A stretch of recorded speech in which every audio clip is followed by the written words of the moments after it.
what makes this efficient hunter so dangerous to humans. Potent neurotoxic venom can kill a human within 6 hours.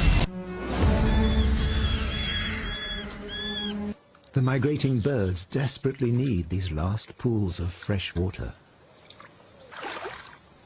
But a dip can also be a relaxing game, unless you're being watched.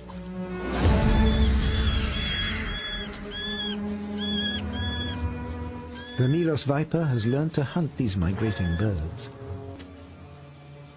Good hunting grounds are few and far between. A red Milos viper is approaching. The grey viper withdraws with its prey. Back at the